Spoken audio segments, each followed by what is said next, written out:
தாய் வீடு மார்ச் 2026. அமரத்துவம் சாத்தியமா? எழுதியவர் சுப்பிரமணியம் ஜெயசீலன். வாசிப்பவர் நிருஷா கனகசபை ஹரேந்திரன். பேரண்டத்தின் விளக்க முடியாத கேள்விகள் பலவற்றுக்கு விடை கண்ட மனித இனமானது சில சந்தர்ப்பங்களில் இயற்கை விதிகளுக்கு கட்டுப்பட வேண்டிய நிர்பந்தத்தில் காணப்படுகின்றது என்றால் அது பிழையாகாது. இயற்கை அனர்த்தங்கள், வானிலை மாற்றங்கள், வயோதிபம் என்பன போன்றே மரணமும் வெல்ல முடியாத ஒன்றாகவே காணப்படுகிறது. பிறக்கும் அனைவரும் ஒரு நாளில் மரணிக்க வேண்டியது என்பது எழுதப்பட்ட நிச்சயமான விதியாகும். எனினும் மனித குலத்தின் ஆற்றுகைகளால் இந்த மரணத்தை காலம் தாழ்த்துவதற்கோ நித்திய அமரத்துவத்தை அடைவதற்கோ வழி உண்டா என ஆய்வு செய்யும் அளவுக்கு எமது விஞ்ஞான உலகம் விசாலமாகியுள்ளது என்றால் சற்றே ஆச்சரியமாகத்தான் இருக்கும். எனினும் உண்மையில் வயது முதிர்ச்சியில் இருந்து மீண்டு இளமை பருவத்துக்கு திரும்பக்கூடிய அல்லது ஆயுளை நீடிக்கக்கூடிய ஆய்வுகள் தீவிர முனைப்புடன் முன்னெடுக்கப்படுவதனை ஆய்வாளர்கள் ஆதாரங்களுடன் நிரூபிக்கின்றனர். அவ்வாறான ஒரு ஆய்வு பற்றிய ஊடாடுகையாக இந்த பத்தி அமைகிறது. உலக முதநிலை செல்வந்தர் என போற்றப்படும் எலோன் மஸ்க் அண்மையில் வயது மூப்பை மாற்றியமைக்க முடியும் அல்லது வயோதிபத்தில் இருந்து மீண்டும் இளமை பருவத்துக்கு திரும்புதல் தொடர்பில் பொது வழியில் கருத்து வெளியிட்டிருந்தார். வயது மூப்பை மாற்றியமைக்க முடியுமா என ஓர் ஊடகர் எழுப்பிய கேள்விக்கு இந்த வயது மூப்பினை மாற்றியமைக்க முடியும் என தாம் கருதுவதாகவும், ஆய்வாளர்கள் ஏன் நாம் வயது மூப்படைகின்றோம் என்பதை கண்டறிந்தால் இந்த கேள்விக்கு விடை காண்பது இலகுவானது என்றும் கருத்து வெளியிட்டிருந்தார். இந்த கருத்தை ஆமோதிக்கும் வகையில் ஆயுள் நீடிப்பு குறித்த உலகின் புகழ்பூத்த விஞ்ஞானி பேராசிரியர் டேவிட் சென்க்லியார் ஆயுள் நீடிப்பு அல்லது வயது மூப்பினை மாற்றி அமைப்பது குறித்து எக்ஸ் தளத்தில் பதிவிட்டிருந்தார். இதனை எளிமையாக விளக்க முடியும் எனவும் வயது மூப்பினை திருப்ப முடியும் எனவும் அவர் அந்த பதிவில் குறிப்பிட்டிருந்தார். மேலும் வயது மூப்பினை திருப்பக்கூடிய அல்லது வயது மூப்படைந்த ஒருவரை அவரது இளமை காலத்துக்கு மீண்டும் அழைத்துச் செல்லக்கூடிய மருத்துவ பரிசோதனைகள் விரைவில் ஆரம்பிக்கப்படும் என்றும் தெரிவித்திருந்தார். இந்த பதிவுக்கு எலோன் மஸ்க் பதில் வழங்கியிருந்தார். அவர் இது ER100 முறையா என்று கேள்வி எழுப்பியிருந்தார். அதற்கு பேராசிரியர் சென்க்லியார் ஆம் என பதிலளித்திருந்தார். லைஃப் பயோ சயின்சஸ் என்பது விஞ்ஞானி சென்க்லியார் இணைந்து உருவாக்கிய ஒரு நிறுவனமாகும். இந்த நிறுவனம் உயிரியல் துறையில் ஆய்வுகளை மேற்கொள்வதற்காக உருவாக்கப்பட்ட ஒரு நிறுவனமாகும்.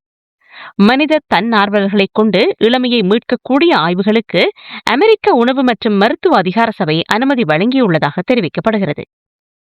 இந்த நிறுவனம் ரீப்ரோகிராமிங் அல்லது மறுநிரலாக்கம் என்ற ஒரு புதிய எண்ணக்கருவுடன் கண் நோய்களுக்கு சிகிச்சை அளிக்கும் முறைகளை அறிமுகம் செய்ய திட்டமிட்டுள்ளது. இந்த ஆய்வு திட்டத்துக்கு சிலிகான் வேலி நிறுவனங்களான அல்டோஸ் லேப்ஸ், நியூ லிமிட் மற்றும் ரெட்ரோ பயோசயன்ஸ் போன்ற நிறுவனங்கள் பல $100 மில்லியன் முதலீடு செய்ய திட்டமிட்டுள்ளன. இந்த ரீப்ரோகிராமிங் என்ற ஆய்வு முயற்சி அல்லது தொழில்நுட்பமானது உடலின் ஆரோக்கியமான உயிர் அணுக்களை உருவாக்க முயற்சியை குறிக்கிறது. உடலில் ஏதேனும் ஒரு உறுப்பு பாதிக்கப்பட்டிருந்தால் அந்த உறுப்பினை மீளவும் பழைய நிலைக்கு கொண்டு வருவதற்காக இந்த ரீப்ரோகிராமிங் ஆய்வு திட்டம் முன்னெடுக்கப்படுகிறது. இது நோய்களை குணப்படுத்துவதற்காகவும் இளமை நிலைக்கு திரும்பவும் உருவாக்கப்பட்ட திட்டமென்றால் மிகைப்படாது. குறிப்பாக எமது மரபணுக்களை இந்த ஆய்வு மாற்றியமைக்கிறது. இந்த முயற்சியானது எமது உடலில் உயிரணுக்களில் எவற்றை இயக்க வேண்டும், எவற்றை நிறுத்த வேண்டும் என தீர்மானிக்கும் திறன்கள் குறித்து ஆராய்கிறது. இந்த தொழில்நுட்பமானது உயிரணுக்களை மாற்றி அமைப்பதாகும். குறிப்பாக ஆரோக்கியமற்று காணப்படும் உயிரணுக்களை ஆரோக்கியமானவையாக மாற்றும் ஒரு தொழில்நுட்பமாகும். இதனை மேல் மரபியல் என ஆய்வாளர்கள் குறிப்பிடுகின்றனர். அதாவது மரபணுவின் அடிப்படை அமைப்பில் மாற்றம் செய்யாது அதன் செயற்பாட்டை மாற்றுவதை குறிக்கிறது. ஏதேனும் ஒரு குறித்த செயற்பாட்டை தூண்டுதல் அல்லது அதனை முடக்கும் ஒரு தொழில்நுட்பமாகும். ரீப்ரோகிராமிங் என்பது உயிரியல் உலகின் செயற்கை நுண்ணறிவாக கருதப்படுகிறது. இதற்கு பல்வேறு தரப்பினரும் முதலீடு செய்வதாக ஷிஃப்ட் பயோசயன்ஸ் நிறுவனத்தின் முதலீட்டாளர் கார்ல் ஃபிளெகர் தெரிவிக்கின்றார். நிறுவனம் இந்த ஆய்வுகளை மேம்படுத்துவதற்கு, அதாவது நோயுற்ற உயிரணுக்களை சீரமைப்பதற்கான சிகிச்சைகளுக்காக முன்னெடுக்கும் ஆய்வு முயற்சிகளுக்கு கூடுதல் முதலீடுகள் தேவைப்படுவதாக சென்க்லியார் குறிப்பிடுகின்றார்.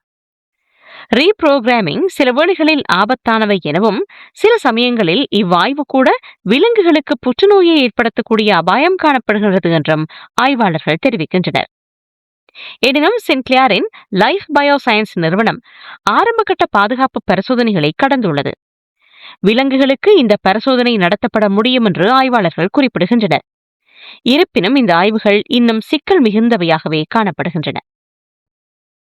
ஆரம்ப கட்டமாக கண் நரம்பில் உயர் அழுத்தம் ஏற்படுவதனால் பார்வை நரம்புகள் சேதமடையும் குளுக்கோமா நோயாளிகளிடம் பரிசோதனைகள் முன்னெடுக்கப்பட உள்ளது.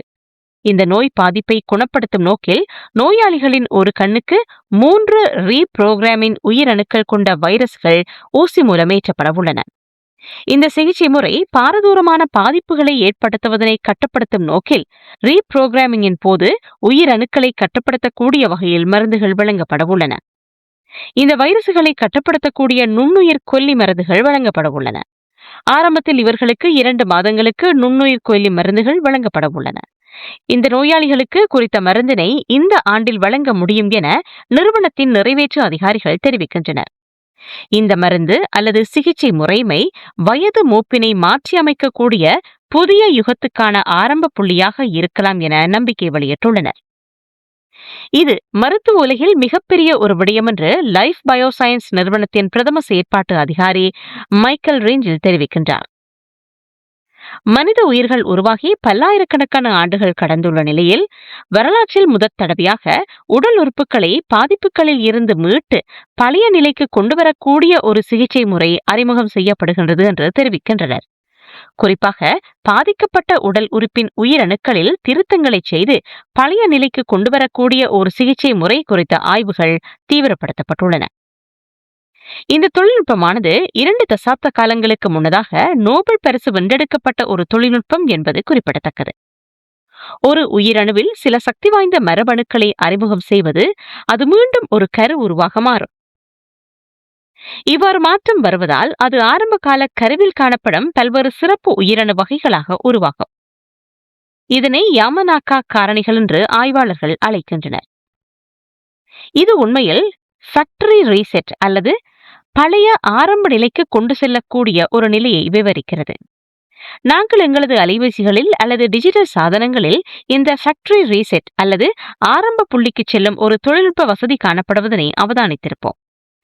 அதேபோல் உயிரணுக்களை ஆரம்ப நிலைக்கு கொண்டு செல்லக்கூடிய ஒரு தொழில்நுட்பமாக இந்த தொழில்நுட்பம் கருதப்படுகிறது. எனினும் இவை ஆபத்தானவை என்பதையும் நினைவில் நிறுத்திக் கொள்ள வேண்டியுள்ளது. ஏனென்றால் இவ்வாறு உயிர் வாழும் விலங்கு ஒன்றில் மாற்றங்கள் நடைபெறும் போது கட்டிகள் வேகமாக உருவாகக்கூடிய சாத்தியங்கள் உண்டு என்று ஆய்வாளர்கள் எச்சரிக்கின்றனர். இந்த ஆபத்துக்களை தவிர்க்கும் நோக்கில் விஞ்ஞானிகள் புதிய ஒரு முயற்சியை முன்னெடுத்தனர். விஞ்ஞானிகள் பகுதி அல்லது ஸ்திரமற்ற ரீப்ரோகிராம் என்று அழைக்கப்படும் ஒரு புதிய யோசனையை முன்மொழிந்தனர். உடலில் உயிரணுக்களின் பங்கு என்ன என்பது குறித்து முழுமையான மறதி நிலைக்கு செல்லாது சக்தி வாய்ந்த மரபணுக்களுக்கு வெளிப்பாட்டை கட்டுப்படுத்துவது அல்லது அவற்றின் ஒரு துணைக்குழுவை மட்டும் பயன்படுத்தி உயிரணுக்களை இளமையாக செயற்படுவதே இந்த மாற்று யோசனை திட்டமாகும். 2020ஆம் ஆண்டில் இத்தகைய பகுதி ரீப்ரோகிராமிங்கில் எலிகளின் பார்வை நரம்புகள் சேதமடைந்த பின்னர் பார்வையை மீட்டெடுக்க முடியும் என்று சென்ட்லியார் கூறினார். நரம்புகள் மீண்டும் வளர்ந்ததற்கான சான்றுகள் கூட இருப்பதாக கூறினார். அவரது அறிக்கை உலகின் பிரபஞ்ச விஞ்ஞான ஆய்வு சஞ்சிகைகளில் ஒன்றான நேச்சர் இதழின் அட்டைப்படத்தில் காலத்தை திருப்புதல் என்ற தலைப்புடன் பிரசுரமானது. ரீப்ரோகிராமிங் என்ற தொழில்நுட்பத்தினூடாக உண்மையில் வயது திரும்பப்படுகின்றது என்பதை அனைத்து விஞ்ஞானிகளும் ஒப்புக்கொள்வதில்லை. ஆனால் சென்ட்லியார் இந்த ரீப்ரோகிராமிங் தொடர்பில் உறுதிப்பாட்டுடன் கருத்துக்களை வெளியிட்டு வருகிறார். நமது மரபணுக்களில் சரியான மேல் மரபியல் எபிஜெனடிக் தகவல்களை படிப்படியாக இழப்பதுதான் முதுமைக்கு இறுதி காரணம் என்ற கோட்பாட்டை சென்ட்லியார் வெளிப்படுத்துகின்றார். எலோன் மஸ்க் இந்த துறையில் கவனம் செலுத்துவதாக தென்படுவதாகவும் மேலும் தமது கோட்பாட்டுடன் ஒத்திசைந்ததாக தெரிவதாகவும் சென்ட்லியார் ஒரு மின்னஞ்சலில் குறிப்பிட்டுள்ளார். நீண்ட ஆயுள் அல்லது அமரத்துவம் தொடர்பில் சென்ட்லியாரின் ஆய்வு நூல்கள் பல காணப்படுகின்றன. அதன் ஒரு பகுதியாகவே இந்த ரீப்ரோகிராமிங் காணப்படுகிறது. ஆயுள் நீட்டிப்பு உள்ளிட்ட பல விஞ்ஞான உலகின் விந்தைகள் தொடர்பில் சென்ட்லியார் அதிகம் விற்பனையாகும் பல புத்தகங்களை எழுதியவர் மற்றும் ஆயுள் நீட்டிப்பு குறித்த அறிவார்ந்த ஊடாடுகைகளில் சென்ட்லியார் ஒரு முக்கியமான நபராக காணப்படுகின்றவை குறிப்பிடத்தக்கது. முன்னதாக நீண்ட ஆயுளுக்கு உதவக்கூடிய சடுயின்கள் எனப்படும் புரத மூலக்கூறுகளின் நன்மைகள் குறித்தும் சென்ட்லியார் தகவல்களை வெளியிட்டிருந்தார். சிவப்பு வைனில் காணப்படும் ஒரு மூலக்கூறான ரெஸ்வெராட்ரோல் வயது மூப்பினை தவிர்க்கும் ஒரு பொருள் என்று அவர் பரிந்துரை செய்திருந்தார். ஆனால் சில விமர்சகர்கள் அவர் விஞ்ஞான அறிவியல் முன்னேற்றத்தை பெரிதும் மிகைப்படுத்துவதாக குற்றம் சுமத்துகிறார்கள். லைஃப் பயோசைன்ஸ் நிறுவனம் 2017 உருவாக்கப்பட்டது. முதலில் துணை நிறுவனங்களை தொடங்குவதற்கான ஒரு உத்தியை கொண்டிருந்தது. ஒவ்வொன்றும் வயது மூப்பு பிரச்சனையின் ஓர் அம்சத்தை அடிப்படையாக கொண்டு தொடர்வதை நோக்கமாக கொண்டிருந்தது. ஆனால் இவை மட்டுப்படுத்தப்பட்ட முன்னேற்றத்தை அடைந்த பின்னர் 2021 அது ஒரு புதிய தலைமை நிர்வாகி அதிகாரி ஜெரி மெக்லாக்கினை நியமித்தது. அவர் சென்ட் கிளேரின் எலிகளின் பார்வை குறித்த ஆய்வு முடிவுகள் மற்றும் மனித சோதனையை நோக்கிய உந்துதலில் தனது முயற்சிகளை தீவிரப்படுத்தினார். மூளை உட்பட பிற உறுப்புகளை ரீப்ரோகிராமிங் செய்வதற்கான சாத்தியக்கூறுகள் குறித்து நிறுவனம் கலந்துரையாடியுள்ளது. சென்ட் கிளேரை போலவே ரிங்கிலும் ஒரு நாள் ஒட்டுமொத்த உடலையும் புதுப்பிப்பது கூட சாத்தியமாகும் என்ற கருத்தை முன்வைக்கின்றார். ஆனால் இப்போதைக்கு இந்த ஆய்வை இளமையை மீட்டெடுக்கும் சாத்தியம் வெகு தொலைவில் உள்ள ஒரு எண்ணக்கருவின் சான்றாக கருதுவதே மிகவும் நடைமுறை சாத்தியப்பாடுடைய நிலைப்பாடாகும்.